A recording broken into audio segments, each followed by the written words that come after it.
is the night before Christmas, and we're here to stir up some whiskey mischief. Mm-hmm. We are too. Oh, you've already got it out. And look at that. I wasn't seeing it because December 23rd. It's where I ran out of sample bottles and stuff. We started going for some slightly bigger ones there. We've gone from the 30ml drinks by the dram sample bottles, which are marvellous, up to a 50ml Waiheke whiskey. Which is even better because we get more. Yes. Thanks, panel. All right, here it comes. Oh, they're nice slow pourers too. Oh, yeah. So, this is probably the darkest one I've seen. I've poured myself too much now. Never mind. This is to pour some on my hand, so I think this is easily the darkest we've seen. That is soupy. That's looking like. That's really soupy. Oh wow! I was going to say it looks like bourbon, but the fact that it smells nothing like bourbon. Looks like bourbon. Smells like peat and sherry. Yeah. Oh, I'm getting ideas already, so I won't vocalize them. Ooh, that smells. Okay, I'm going to go on at full strength. I'm thinking this is going to assail the senses slightly, but in the best possible way. That's strong. Ooh, that's approachable. Not devastating. Yeah. It's a rich sort of rubbery, vulcanized peat to it. It is. Oh, a lingering heat though. My tongue is still very much being singed in the middle. That's beguiling. There's an interesting tail on this one. There's a little bit of... Oh, it's all mingled up in the peat, but there's a little bit of strawberry on here. Interesting. Strawberry jam. Otherwise, it's very, very sherry sort of oriented. I wonder if there isn't even port in here. Quite possibly. That is dark.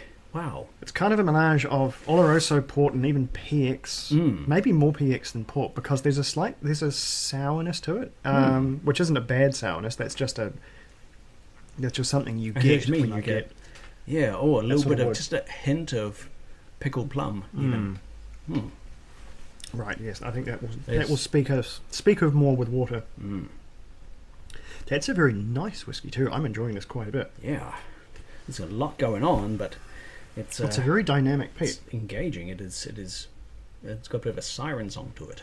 Yeah, water has softened the peat so much. Yeah, and peat is still there, but now there's so much else happening too. There's a sprinkling of briny seaweed on top, but there's rich sweet fruits, a little bit of sourness. I mentioned pickled plums before, and I'd stand by that. Just a little sweet and sour fruit. I think this is red wine. Ooh. I think this is wine cask. Right, that would certainly contribute some of those. Either possibly the finish. That sourness on the finish, I get that with, more often than not, I either get it with PX or I get it with some sort of red wine, and the richness and sultanery raisiny kind of a that PX, the goop that you get, the goop that you want with PX is otherwise not here, unless it's a very, very small component. We're also getting a bit of a cloud coming up there, so if not cask strength, then certainly unchill filtered. The strength doesn't strike me as mega. It could be around 50 because there's definitely strength there, but it's not. It's not brr. It's not brr %. They've had a red wine cask finished Killoman before. Obviously much more peated than this, but it's a good sign of what red wine does in a peated whiskey. Also had the Rioja Tinto cask Glen Alecky, which was an event exclusive. So I don't think I caught up with that. You definitely tried it, but it's been many years. I still have most of it in my cupboard though, so we can definitely try it again later. Okay, here it comes. A talking point, of course. Cross Hill Loch. Interesting. Do we know where Cross Hill Loch is? I don't. Or is it even a cryptic clue? Maybe it's Cross Hill in Gaelic. I could be wrong. Cross Hill. Okay. Well, that puts us, I'd say, firmly in Scotland. I think it does. I've got the feeling that was I to look up Cross Hill Loch, which would be cheating, so I'm not going to do it, this would suddenly become a little bit clearer. Loch, of course, being the German word for hole, but I sincerely doubt this is a German whiskey from any kind of hole. It would be absurd. No, I know the Loch you're thinking of, and no, I don't think it's. I don't think it's going to be preceding Irish anytime soon. But Cross Hill. Okay. I think that's almost definitely somewhere in the world that we don't know where it is. Lowland. For some reason, my mind always conflates Lowland and Campbellton when I'm trying to remember which distilleries belong to the region. Who are the quintessential Lowland distillers? There's not many. Mm. There is Glengoyne, who have never made a peated whiskey in their life and never will. They even tell you that on the bottle. Unmarred, what do they say? Unmarred by peat smoke? They used to say untainted by peat smoke, but they dropped that in more recent years, I guess. They will never bottle the taint. Never ever. Not while whoever hates peat smoke is in charge. So I'm going to say not Glengoyne. There is Glen Kinchy, who I mistook for Glengarry. Sorry, Glengarry and Glen Kinchy, respectively, in a couple of episodes ago, when I was trying to remember what was what. I know bugger all about Glen Kinchy, so don't ask me nothing. Auchentoshan, I've never encountered a peated Auchentoshan. Bladenach, I've barely encountered Bladenach ever. They do have a full-on range now, but I do believe they have peated expression. I can't remember for sure though. Never. I don't think so, because I have tried them at an expo recently, and I don't think I remember a peated one coming up. I really enjoy the whiskey, but as far as I know, no peated. Oh, well. Personally, I don't think this is Lowland. I think this is probably closer to a Rachel Berry. Okay. Because Did you say at Auchentoshan? No. They are. Yeah, Auchentoshan are. This is Bowmore's on this list. Glendronach is on this list. Glendronach have experimented with peated. They whiskey. do have peated expressions. Yeah. Oh, dang. I that means thought they were all reasonably young. They did that something, and it was 8 years old, and it was peated. We thought it was really pretty good. This was years and years ago now. My inkling is that they have continued that experiment. This has and the this look is something of a rich, luscious Glendronach. Dang. The profile isn't perfect. If you'd said, "What is this whiskey?" and I said, "All right, come at me, bro. This is some sort of a long row red." Right. I would have said, "Yep," but it's just not on here. There is no not long row. Certainly not Central Otago cask strength. Certainly not made in America. Distilled in drought. I think that's a fake clue now. That was. I think that referred to another whiskey that's already gone, and we just never knew what it was. And so, anyway, thing from Rachel Berry. That's just not right for any of those distilleries. So I think this is some sort of esoteric skunk works Glendronach. An evolution of the 8 years old what that we tried and enjoyed. It was good whiskey, very un-Glendronach-y, which could account for why this is so un-Glendronach-y. Cross Hill Loch though, Cross Hill, intersection of two. I think that's the madness. I think that's the madness talking point there. That's. If we could interrogate that without more information and context, it's not going to help. No. Okay. I think we can lock in Glendronach, as I guess. I think that's all I got. Yeah. Worst can happen is that we'd be wrong. And if we are, pretty central. Pretty central. Unless this is some sort of... Unless they did somehow produce this in New Zealand. There's no way. Absolutely no way. Okay. Let's see it. Let's do the damage. You lucky viewer, first see this. What could it be? Oh, crappers! Dang. No, it's the Central Otago cask strength. That's what's going on. This is a whiskey I literally own and we've tried before.